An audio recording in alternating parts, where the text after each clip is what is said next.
BP-nya ditahan, kemudian BP-nya diambil. Bayar enggak? Kalau enggak tunjukin mana polisi tidak minta bayaran, tunjukkan ke saya. Ya.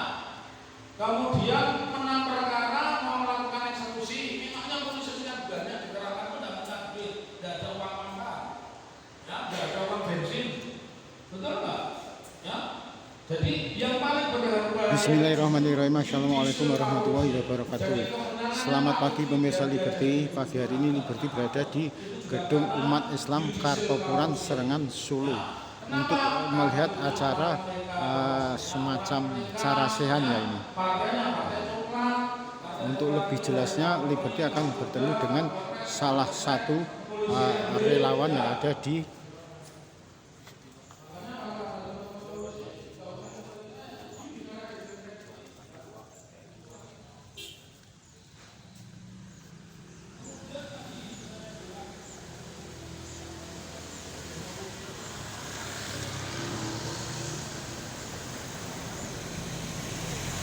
Gedung Umat Islam Kartopuran 241A Surakarta Serengan Solo.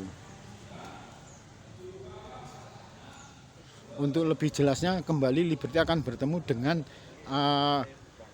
relawan yang sering melakukan aksi. Beliau adalah Pak Rohmadi. Assalamualaikum warahmatullahi wabarakatuh.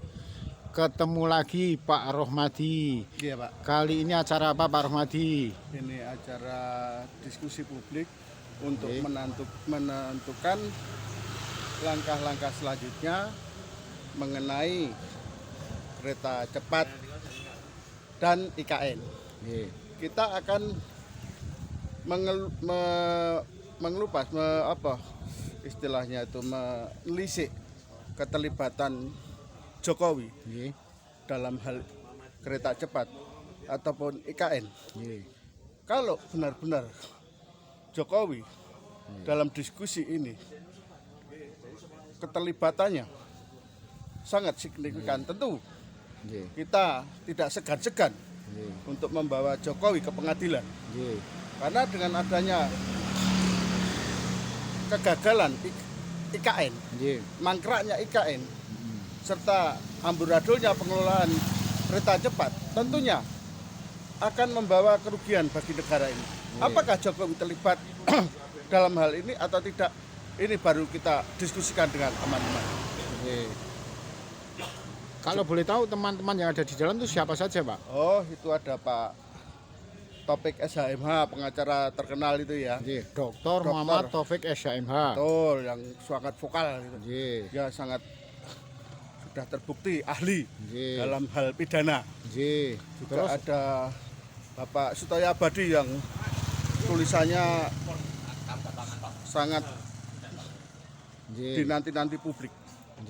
Dia penulis. Ya. Pak Rohmadi, kemarin kita kemarin kita ketemu di berbagai tempat, termasuk di Stadion Sodari, di Laweyan, termasuk di DPRD, sekarang di Gedung Umat Islam Solo.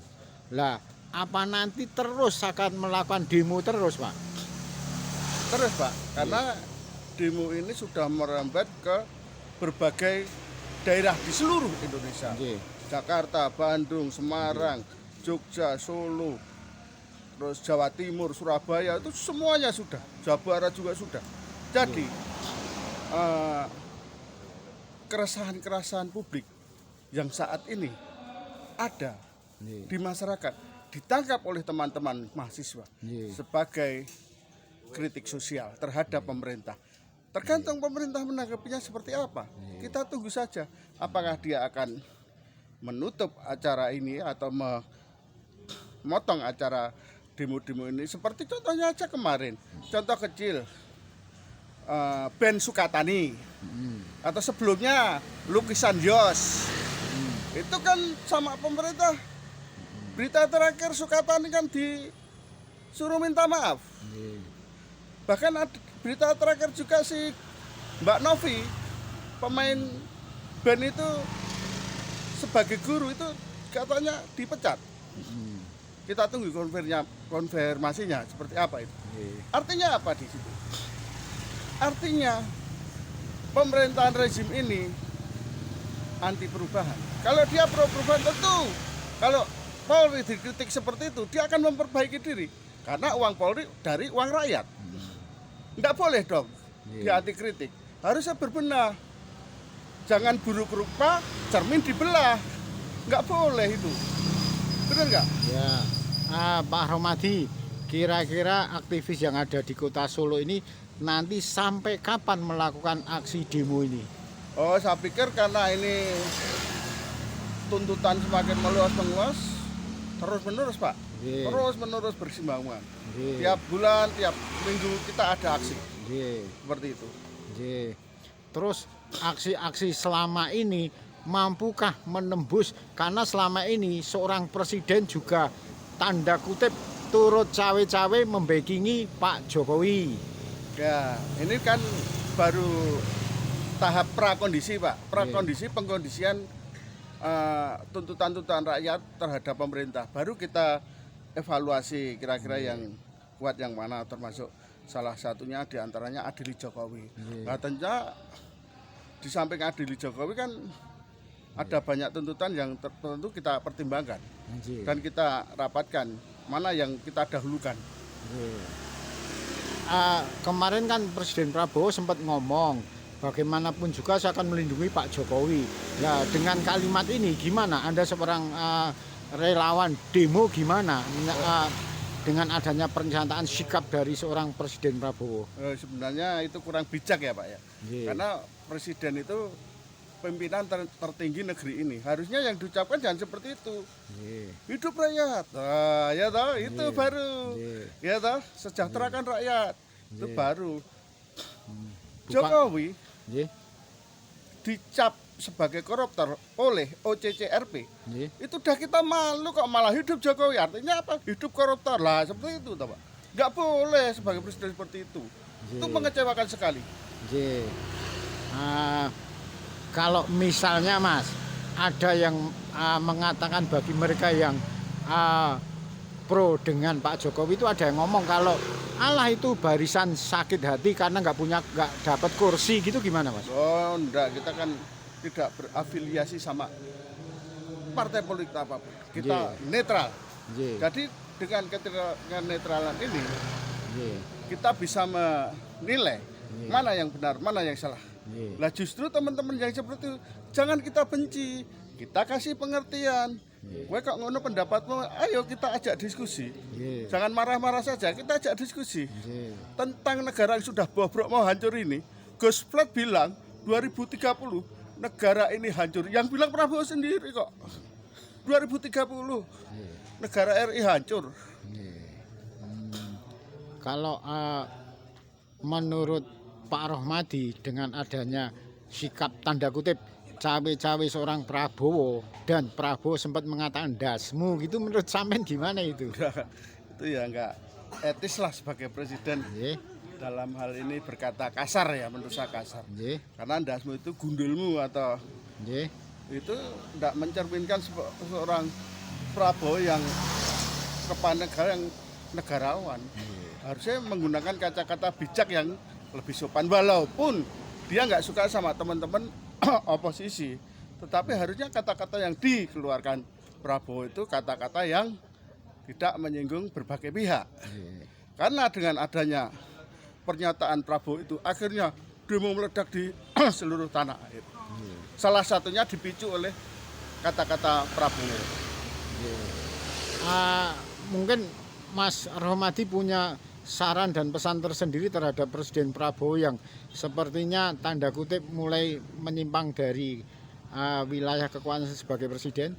Sebenarnya Prabowo itu wong saat 2019 saja seneng sama Prabowo, dukung Prabowo. Enggak tahu itu sekarang itu tim sukses yang di sekelilingnya, tim tanknya Prabowo itu enggak tahu itu. Kok bisa memperosokkan Prabowo seperti itu? Harusnya dia berpikir demi rakyat, untuk kepentingan rakyat yang lebih besar, bukan jangka pendek seperti itu. Sip. Mungkin ada pesan tersendiri terhadap kembali terhadap rakyat yang masih sepertinya ini yang datang kan sedikit sekali yang datang di gedung umat Islam Solo ini. Pesan Pak Rohmadi terhadap mereka yang masih alergi dengan kegiatan-kegiatan ini gimana? Ya, kita kasih pemahaman, edukasi politik bahwa negara ini ayo kita perbaiki bersama-sama. Ya, kita juga sebagai oposisi memberikan ojo terlalu ke Cina misalnya. Solusinya apa ya? Solusinya kita mandiri, berdikari seperti Soekarno bilang. Kita punya kekuatan. Negara terkaya di dunia adalah Indonesia. Dari pertambangan saja, Anda nganggur dikasih 20 juta sama negara kalau itu dikelola dengan benar. Nah, dikasih sembako aja pada senangnya luar biasa, nggak boleh. Pemahaman seperti itu, mindset seperti itu harus kita rubah. Apa konsepmu nek? Iki kira-kira supaya negara lebih baik. Ayo kita diskusi, ayo kita jagongan, wedangan, kita ngopi sama-sama. Jangan arogan seperti itu. Kita beri penjelasan sama teman-teman yang belum paham. Siap. Ya. Itu. Jadi kalau kemarin beberapa kali itu ketemu Pak Rohmadi di sana sebagai salah satu ketua terus relawan adalah pas di acara ini Pak Rohmadi sebagai apa? Sebagai apa namanya, cuma ya memantau teman-teman, mendatangkan sebagian teman-teman. Terima kasih Pak Rohmadi. Demikian wawancara Liberty dengan salah satu aktivis relawan penggerak demo Adili Jokowi yang ada di Kota Solo. Kali ini berada di Gedung Umat Islam Solo.